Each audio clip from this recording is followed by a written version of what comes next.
2011년 9월 17일 낮 서울 역삼동 한 빌라에서 불길이 치솟았습니다. 신고를 받고 출동한 소방대원은 화장실에 쓰러진 20대 여성 김 씨를 발견합니다. 그러나 김 씨의 몸에선 일반 화재 사건이라고 보기 어려운 상처가 발견됐습니다. 김 씨의 목 두 군데에 흉기로 찔린 상처가 남아 있었던 겁니다. 병원으로 옮겨진 김 씨는 보름 만에 저산소증 뇌손상으로 결국 숨졌습니다. 경찰이 지목한 유력한 용의자는 사망한 여성과 함께 일한 동료이자 9개월간 함께 산 룸메이트 최 씨였습니다. 그러나 룸메이트 최 씨는 사망한 김 씨가 자해한 뒤 스스로 불을 지른 것이라며 자신의 결백을 주장했습니다. 목격자도 없고 피해자는 숨졌습니다. 이 사건 법원은 어떻게 봤을까요? 오늘 사건연구소에선 역삼동 룸메이트 사망 사건을 다룹니다. 자, 이게 불이 나서 증거들이 다 타버렸고 피해자들은 숨졌습니다. 피해자는 숨졌습니다. 자, 하지만 모든 접촉은 흔적을 남긴다는 말처럼 단서가 아주 없었던 건 아닌데 하나씩 좀 짚어보죠, 백 기자. 네, 그날 빌라 안에는 이 김 씨와 최 씨 두 명만 있었다고 합니다. 숨진 김 씨 그리고 용의자로 지목된 룸메이트였던 최 씨입니다. 불이 나자 소방대가 들어와서 진화를 했는데 화장실에서 쓰러진 김 씨를 발견합니다. 김 씨는 병원으로 옮겨졌지만 20일도 지나지 않아서 숨졌습니다. 김 씨의 목에서 두 군데 흉기에 찔린 자국이 있었는데 직접적인 사인은 저산소증 뇌손상, 그러니까 불이 나서 연기를 많이 마셔서 사망을 했었던 걸로 나오고 있습니다. 자, 그런데 그 여성을 자세히 봤더니 목에 흉기로 찔린 상처가 이제 확인이 되면서 이게 사고가 아니라 사건일 수도 있겠다 해서 수사가 시작이 됐는데 일단 같이 살던 룸메이트가 용의자로 딱 지목이 됐습니다. 네, 제가 이제 이 사건을 좀 분석을 했었어요. 그 전에. 그러셨군요. 그런데 이제 실제로 이 두 사람이 2007년도에 그 강남의 한 유흥업소에서 같이 일을 하는 그 동료 관계인데요. 같이 이제 그 방을 쓰는 그런 상황이었어요. 근데 이제 이 사람이 불이 나고 난 뒤에 나중에 119가 출동을 해가지고 이 사람을 그 구조를 해 보니까 목에 약간 상처가 있는 게 아니라 굉장히 깊은 좌절창이 있었어요. 그런데 나중에 이 피해자 같은 경우가 자기 아는 사람하고 계속 문자를 했거든요. 예. 근데 문자를 한 그 시간이 이미 목을 찔린 상태였다고요. 우리가 목이 찔린 상태에서 문자하는 사람이 어디 있습니까? 그리고 아는 사람들에게는 문자를 했고 그다음에 모르는 사람들에게는 전화를 합니다. 그러니까 다른 사람들이 이 사람이 누군지 그 목소리 가지고 알 수가 없죠.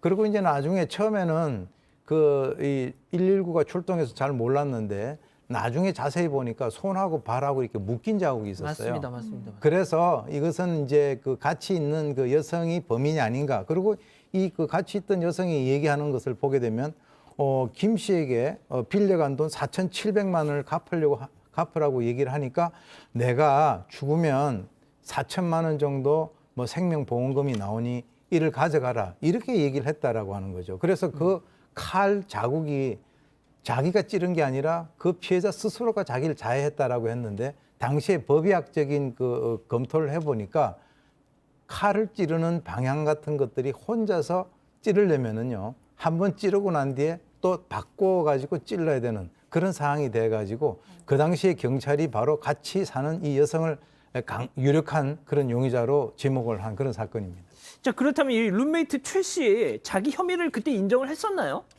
인정을 하지 않았습니다. 그리고 이제 좀 부연 설명을 해드리자면 두 사람이 그렇게 사이가 좋지는 않았다고 합니다.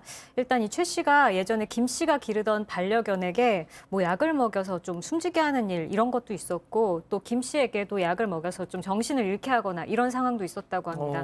또 그 피해자 김 씨의 휴대폰으로 뭐 여러 번 다른 사람에게 문자를 보내기도 했었다는 것 같습니다. 예, 최 씨는 검찰의 공소 사실 단 1%도 인정할 수 없다라고 주장을 했습니다.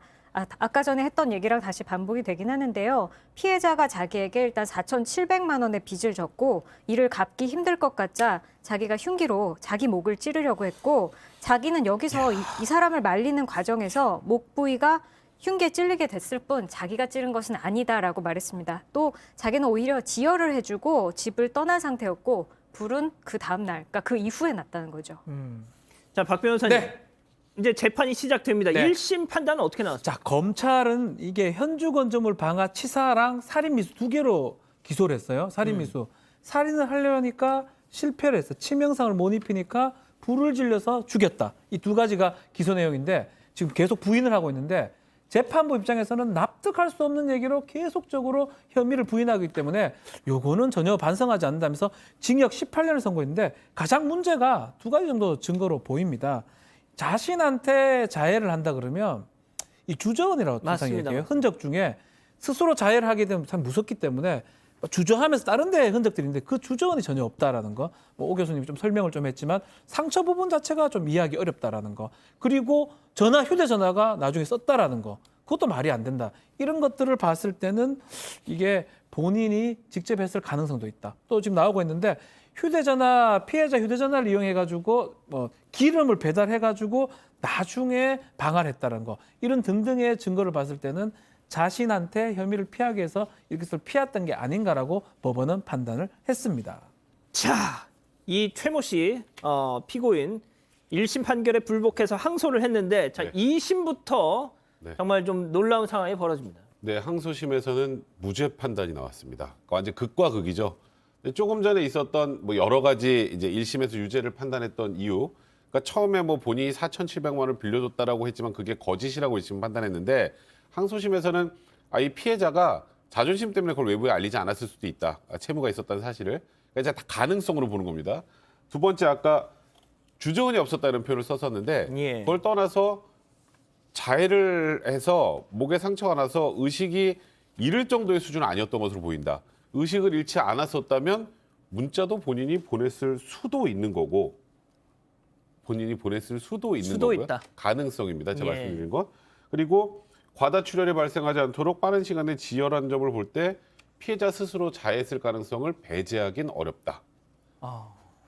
이제 그리고 이제 보통 불이 난 상태에서 이제 의식불명 상태에서 욕실로 옮겨졌는데 만약에 의식불명 상태였다면 욕실로 이렇게 끄는 과정에서 끄는 흔적들이 나왔었어야 되는데 그런 게 전혀 없었던 것으로 보면 본인이 갔었을 수 있는 거고 그리고 의식이 있는 상태에서 본인이 직접 불을 질렀을 가능성 피해자가 그것도 역시 배제할 수 없다. 만약에 계획살이라면 자상을 숨기기 위해서 피해자 몸에 직접 불을 놨을 텐데 그러지도 않았다라는 걸 종합해 본다면 합리적 의심 없이 그러니까 이 지금 룸메이트가 피해자를 살해했다고 보기에는 증거가 부족하다라는 취지로 무죄 판단이 나왔습니다.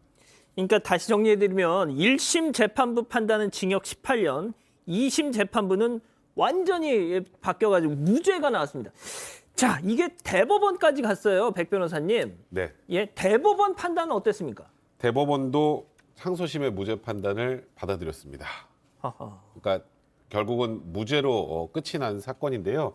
그렇습니다. 지금 딱 보면 아까 오 교수님도 설명을 해주셨고 처음에 우리가 범죄 사실관계 얘기를 하다 보면 이거는 그 같이 있었던 룸메이트가 살해한 것으로 볼만하다고 느낄 만한 간접 증거나 정황 증거들은 꽤 있었죠.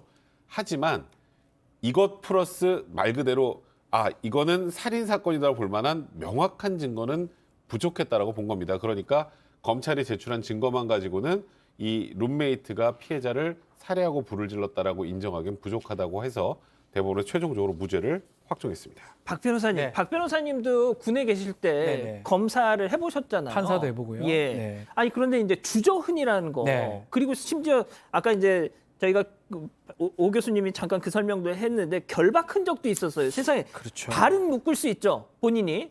자, 근데 손을 자기가 어떻게 묶어요, 이걸? 사실은 좀 납득할 수 없는 부분도 있고 또 초동 수사나 또 수사 과정에서 조금 더 증거를 왜냐하면 자백을 했다면 문제가 없지만 자백을 하지 않았을 때 다툼의 여지가 있는 거거든요. 또 변호인 입장에서는 피고인을 위해서 또 변론을 할 수밖에 없는 상황이고 결국 우리 형사법의 원칙을 또 얘기하지 않을 수가 없습니다. 증거법 원칙이 증거재판주의의 무죄 추정의 원칙입니다. 증거재판주의. 했고 안 했고가 중요한 거 아니에요. 중요하죠. 그거 중요하지만 했다면 그게 합당한 직접 증거가 얼만큼 있고 법원에서 판사가 얼만큼 믿을 만한 정도의 증거가 될 수 있느냐라고 돼야 됩니다. 저런 간접 증거 그럴 것 같다 했을 수도 있다. 저런 거 다 합쳐봤자 직접 증거만 못하기 때문에 결국은 증거재판주의 또 의심스러우면 피고인의 이익으로 무죄 추정의 원칙 두 가지가 합쳐져서 결국은 대법원에서 무죄 선고가 된 것입니다. 일단 저는 뭐 대법원 판단에 대해서는 뭐 그렇게 판단을 할 수도 있다라고 생각을 하는데 교수님 이제 이 범죄학 전문가로서 교수님께서 이 케이스를 스터디 해보셨다고 하니까 좀 마지막으로 교수님께서는 이게 어떤 가능성이 더 높다고 생각하시는지 학자로서 좀 정리를 좀 해주시죠. 제가 이제 이 사건을 그 당시에 좀 굉장히 자세히 들여다봤어요. 그때 이제 재판하기 전이죠. 예. 그런데 저는 굉장히 아쉽게 생각하는 그 재판 중에 하나인데 어떤 게 있었냐면 불이 나서 연기가 나고 있는데 그 여성이 나와가지고 차를 불러가지고 가다가 우리 집에 불이 난 것 같은데요 라고 해가지고 다시 거꾸로 옵니다. 그 다음에 또 하나는 그 같이 있던 룸메이트가 그 119에 실려가는데 그 119의 CCTV에 그 여성이 그때가 여름이었는데요. 후드를 뒤집어 쓰고 마스크를 하고 이렇게 팔짱을 끼고 있는 게 포착이 됐어요. 아 그러니까 룸메이트 그러니까 지금 용의자로 그때 용의자. 지목이 됐었던 여성이 예, 이러고 예. 그냥 마스크를 쓰고 여름에 여름에 후드티를 쓰고 후드를 갖다가 쓰고 그런 여러 가지 것들을 보게 되면 사실은 이제 이 초동 수사라든가 경찰에서도 수사를 잘 했는데 글쎄요 이 뭐 그 재판 결과 이렇게 나와가지고 그러니까 이 인간이 하는 그 어떤 판결이라고 하는 것은 신들이 바라보고 있는데 결국은 이제 거기에 대한 모든 그 재판이라고 하는 것은 자기 마음속으로 이루어지겠죠. 그런데 사실은 저 피해자 같은 경우는 제 개인적으로 봤을 때는 상당히 억울한 죽음을 당한 것이 아닌가. 그리고 결론은 범인이 없는 그런 사건으로 끝난 것입니다.